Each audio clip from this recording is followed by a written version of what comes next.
We are all getting older. I'm always seeing posts from people who have no idea why Half-Life 2 is such a big deal. Part of this is the incredible sense of reality it brings. But how? Well, that's what I'm here to talk about, to show as many newcomers as I can what the big deal is with Half-Life 2, and to create something even old players can get a kick out of. I've been making this video for about a year, but full disclosure, this is just episode 1. I've made a massive Half-Life 2 video. I've made an entire Half-Life 2 inspired album, which you're hearing now, and I'll be releasing it soon. I've grabbed several great channels to join me down the line, and here we are. Since Half-Life 2 is turning 21 next month, and will finally be able to buy itself a drink in the US of A where most of you are from, I can finally say, about that beer I owed you. And what better place to start than, well, the start.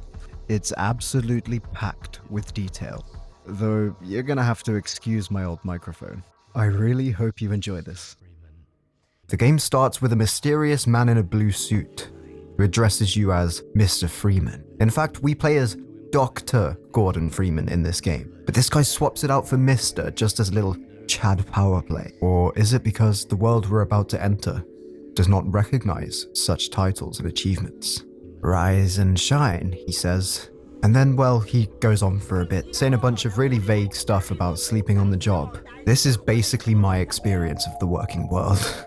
But perhaps most importantly, he says, the right man in the wrong place can make all the difference in the world. He's talking about us. Not quite knowing what he could mean, we take our first steps in this world with the knowledge that clearly this will not be an ordinary day. Half-Life 2 trusts the player's intelligence enough to throw them straight into the thick of it, into a cold world. Your job from the start is just to look around and take it all in. Everybody knows Mr. Blue Suit. He's known as G-Man. We, as of yet, have no concrete idea of how this guy works outside of a few small pieces of information, but we do know that he's been tampering with things since the first game and likely orchestrated the whole series. He has a habit of turning up in places we just about can't reach and then sauntering off like he's the shit. He's one of the best, coolest parts of the entire series, and I cannot wait to get into more detail about him later on. The first things you'll notice are the people in front of you, as a detached but somewhat charismatic voice goes off in the background. They're just as confused as you are. From their perspective, it seems you may have just materialized out of thin air. They talk about being relocated in a way that doesn't sound like a choice. This doesn't sound great. You look around, there's trash, discarded bags, chain link fences with wire. The walls are adorned with sinister insignias. Has Amazon finally taken over?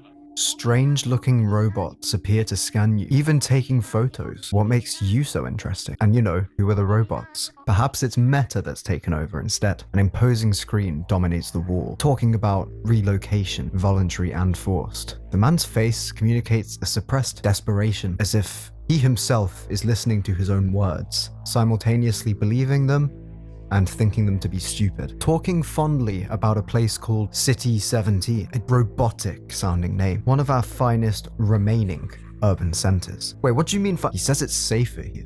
Well, I guess it beats the alien flooded corridors of Black Mesa, the labs from the first game. Also, he said be sure to subscribe to Gleanify TV. But I forgot to record that part. Valve likes to show you something important before showing you more later on when you get there. Remember this face, because you will not be able to get away from it. If you played the first Half-Life, then in Half-Life 2 you probably would have expected to wake up to a world in absolute chaos. This, though, is different. It almost passes as normal. Almost. As you turn the corner, you see strange men with batons. Right away, these guys look threatening, with those creepy masks inspired by the Soviet PMG mask. One of the first things you see them do is violate a civilian. They speak in a low, robotic growl, anonymous and unaccountable. A worried woman leans on the fence, waiting for someone. She asks if you are the only ones on that train. In this mess of relocation, confusion, and suffering, someone else has slipped away, either in hiding with the resistance, dead, or worse. From the moment you arrive, they've seen you. Not just the guys on the ground here, something much bigger and much, much worse. Is it like the network from Pyrocynical's hit Utopia video? You know what? Yeah, we'll go with that. From this point on, you are going to be facing unforeseen consequences of escalating severity. One of the ways that Half-Life 2 sets itself apart from its contemporaries is that it leaves little story breadcrumbs everywhere that you can follow or ignore. If you are curious about something in the world, you might just find the answer by being there, by looking and listening. A lot of the best parts of this story are happening in your head, so the game just feels a lot more immersive. I've had like 5 rubs chin, holy shit moments since I started playing this game again. No. How? I just stood on it. Okay, for example, let's go back to what I said before.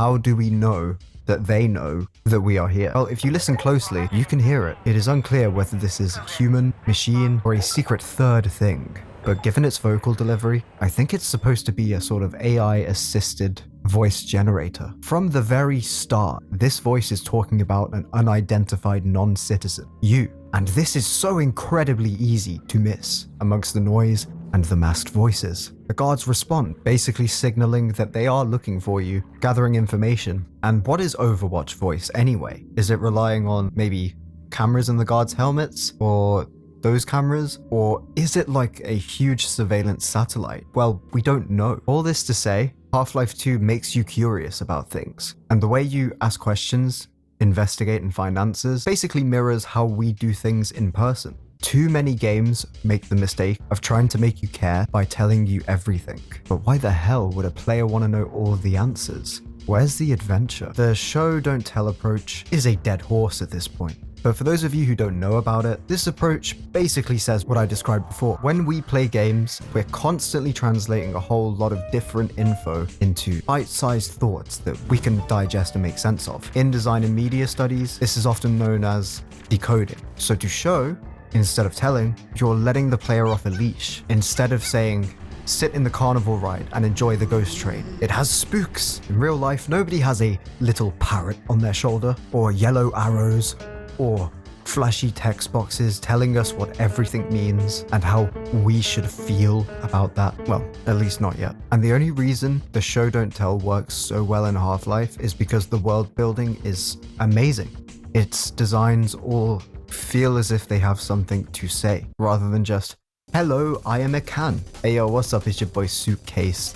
Put me down, I'm a plastic crate and I have rights. Put me down. Put me. In just this little starting area, we already know that the world we knew it has essentially ended. RIP GTA 6. We're now under the control or being helped by some sort of supernatural power, since G-Man seemed to speak to us inside of our head, and we managed to just appear out of nowhere. We may or may not be in the future. Some sort of high-tech authoritarian rule is in place. People are being treated terribly, and what we've seen here is just the start. And finally, and perhaps most powerfully, we are not supposed to be here. And already, the world knows its ecosystem is watching us, and it does not seem to like what it sees. So we make our way past a muttering, stressed out dude, and someone who warns us not to drink the water for a reason I don't quite remember.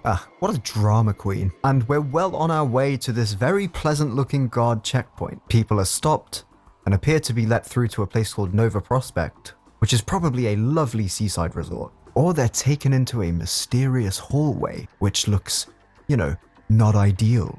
But not you. No. An alarm goes off just as you try to make your vacation getaway. And before you know it, that ominous door opens for you. What did you do? What's gonna happen to you? Quick, let's get out of here. We are definitely gonna get turned into glue. That shit glue that comes in sticks. But the whole time, as you walked up there, the guards were communicating with Overwatch voice, talking about how they are planning to trap and then arrest you, which is exactly what happened. Even some pretty big fans have no idea that the guards broadcasted their intent, and not knowing, we just carry on minding our own business. That is the world we're used to. The player usually holds a lot of control, existing outside the confines of programming. We can break games, min-max them, turn characters into fat furries, and the game is, well, a game.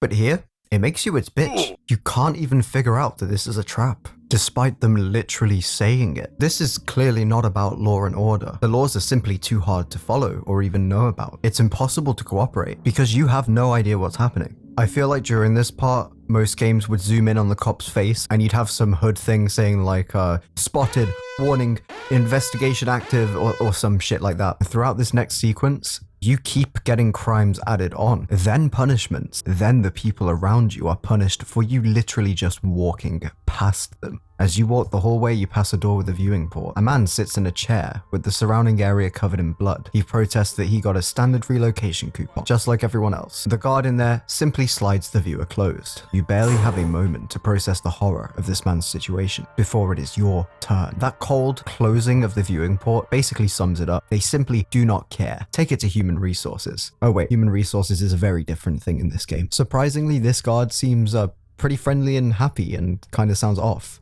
After being asked by another guard if he needs any help with this one, he says, "Nah, I'm good," in a surprisingly unserious sounding way. Did this guy graduate from frat boy to creepy guard? He soon reveals himself to be Barney Calhoun, a security guard from Black Mesa Research Facility, working undercover as so-called civil protection. Long story short, between Half-Life 1 and 2, you disappeared for about 20 years. Given that the last anyone had seen of you, you were jumping into the dimension that the aliens came from, it's a pretty big surprise that you would just show up here. What with Barney happening to be on his undercover shift at that exact moment. And this is Dr. Isaac Kleiner, an old colleague who mentored you and also survived the disaster. He's very surprised to see you too. Barney tells the doc that we were about to board the Express de Nova Prospect. The way he says it and looks at you, I mean, I guess it's probably not a very nice place. Maybe it's like Milton Keynes.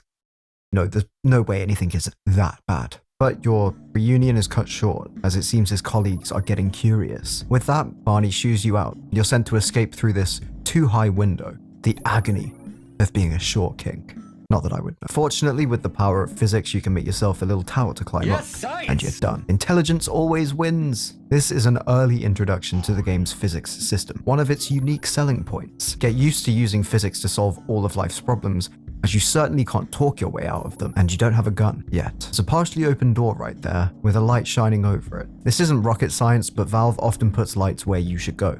Kind of like how YouTubers use crazy faces and large words on a thumbnail to grab your attention. Just a fun fact. This guard over here blocks your way into this part, ordering you to pick up that can. Obey him, and he'll let you through, chuckling like a smug bastard. If you choose to throw it at him, you can still get through. Just expect to catch a swipe or two of that nasty electronic stick. We pass a room of people collecting rations, probably scrapings from under the vending machine. At this point, this doesn't surprise me. Finally, we're outside, and what the hell is that huge tower? Guess you'll just have to find out. This place looks very Eastern European, which is weird. Everyone seems to sound American. This is not an oversight or just simple localization. Remember, these people have been relocated. It could just be that whatever used to be America didn't get as lucky. There's foreign tech integrated into this 20th century looking environment. Weird locks on the doors, cameras that hang from gates, the gates themselves. As we continue on, we get a more disturbing insight into the world. These are the three most notable parts. If you look at this room when walking onward, you can see some people kneeled execution style, with a metro cop behind them. Nothing to see here, folks. They're probably just being ironic. This large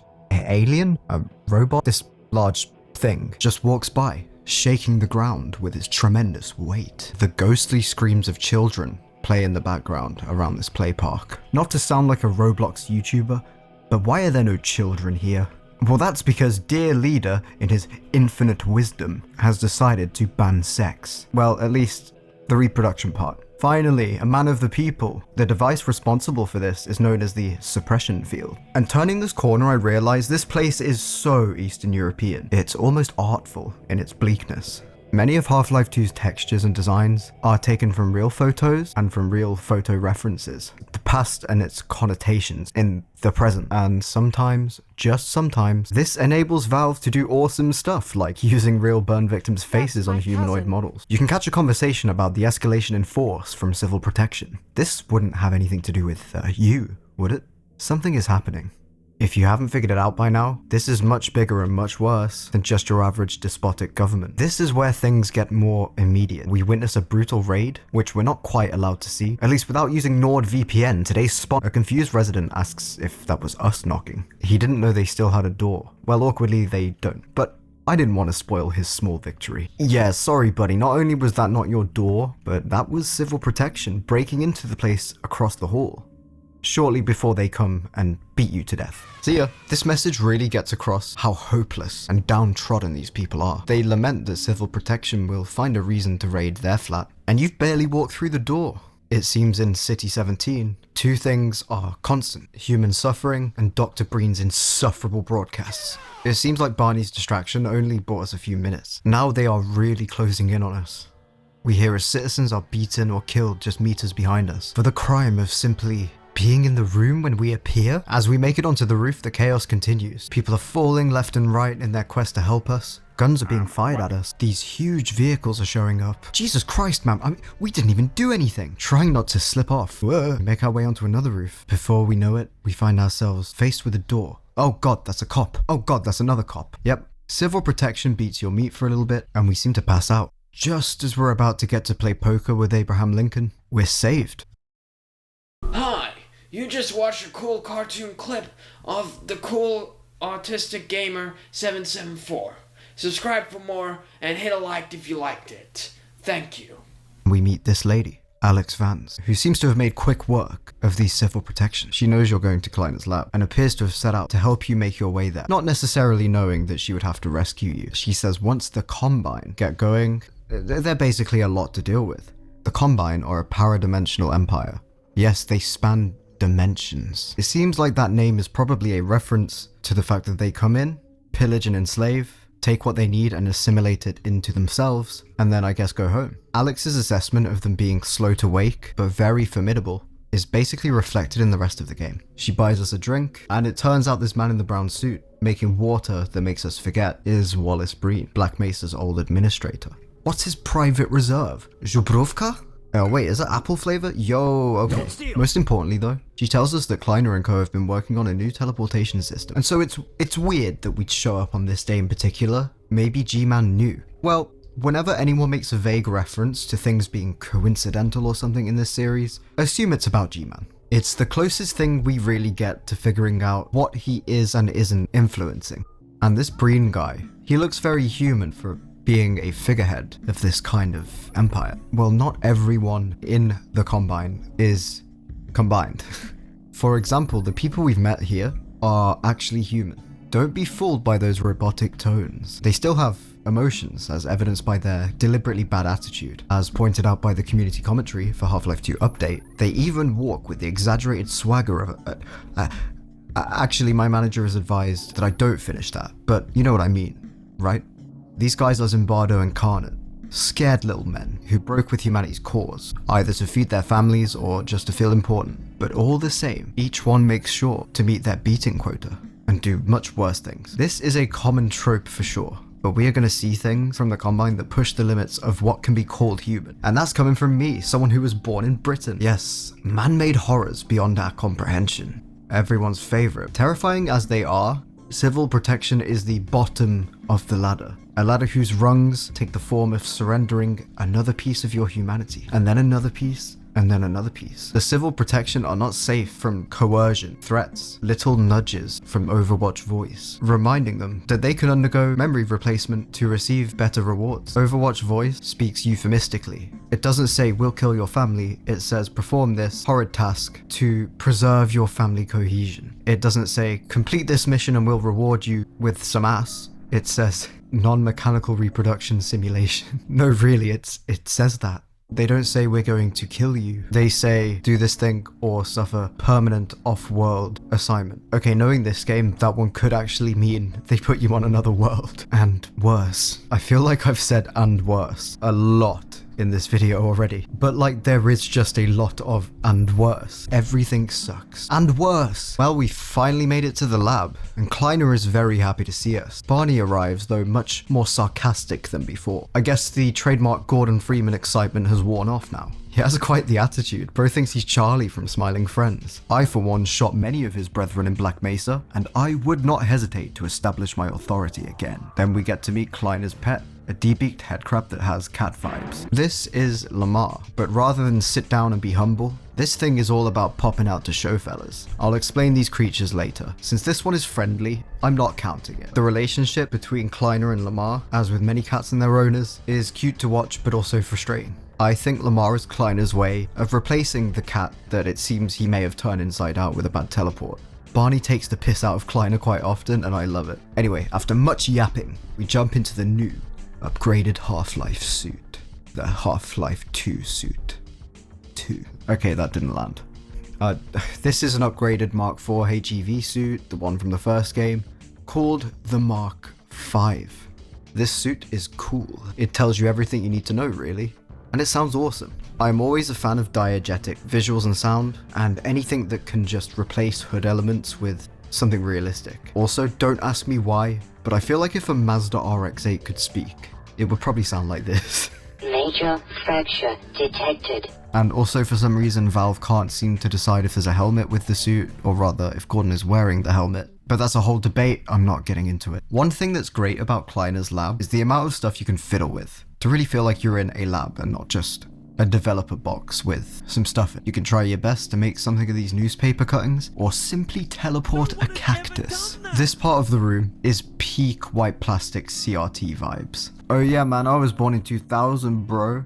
I know all about the 20th century, bro. Technically, I'm a 90s baby because in 1999, my dad... After a quick tutorial, Kleiner gets to opening a realistic depiction of my Gmod add-ons folder. Christ, mate, look at the size of that. I actually haven't played since the Goatsy incident because I exclusively like to fuck around on VR, and you can imagine how that would go. If you don't know what I'm talking about, don't look it up. I know it's supposed to be safe now, but just... I need some more time. Oh wow, that frame moved. They didn't need to do that. I appreciate that. But who's crossed out here? I'm gonna go with Breen. This whole sequence was one of the earliest things to have been put together, and Kleiner's lab has gone through all kinds of changes. From a weird steampunk factory looking thing with a teleporter ball, to a darker version of what we see here with just a few differences. I will inevitably have to talk about the beta. They contact Alex's dad, Eli, who calls Kleiner Izzy. Eli remarks, just like a couple other people, that we haven't changed one iota in 20 years. This is another cool example of Half-Life storytelling. Gordon has been in stasis for 20 years. which is just another sign that something secret is steering us. They decide to send Alex first through the teleporter, and really it just feels rather off. The plug comes out and stuff. God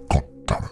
And your MIT education really pays for itself as you use your 200 IQ galaxy brain to repair the circuit and flip a very intelligent and complicated lever. Sounds like my resume. First, it seems kind of concerning. Alex screamed. When I first played this as a kid, I was expecting Alex to get turned into Alpha Betty Spaghetti. But after a moment, there she is on the TV. Success. Now, of course, it's our turn. Now, for those of you who are new to the series, good news! Gordon Freeman is known for not happening to be around when high-tech machinery fails. Just kidding, because here comes Kendrick Lamar and the whole teleport is ruined. What the hell's happening? Hey, it's Dr. Breen. Oh, hey Lamar. This is probably what the rest of the world looks like right now, though that could just be a holdover from the beta. Here's a giant fish monster, or ichthyosaur. Thankfully, these aren't actually in Half-Life 2, because they got cut too. So this is more like a cameo, I suppose. There he is again. And he knows it's us. Oh, we're back, but... Oh, fiddlesticks. We're outside. Leave me alone! What the hell was that all about? Clearly he remembers us. But why is he afraid? He's gone straight to the moderators. Who what plane would they worm? Barney catches up with us, drops the iconic crowbar, and explains that the huge building over there is called the Citadel. Because we're clearly so important, it's on full alert. Meaning we're gonna face some real crap. Considering he's been around for, I assume, everything that's happened thus far, for this to be the most severe the Citadel has ever been, doesn't sound great for us. Now we have to make it all the way to Eli's lab, which I don't even know where that is, via the canals and a network of refugees. So off we go, into the canals. And that is how you start a masterpiece. Join me on my next adventure as we look at how Half-Life 2 builds a credible sense of escalating threat that few other games can compete with. And shout out to my first new patron, Canal Man. You're a real one. And keep a lookout for that music.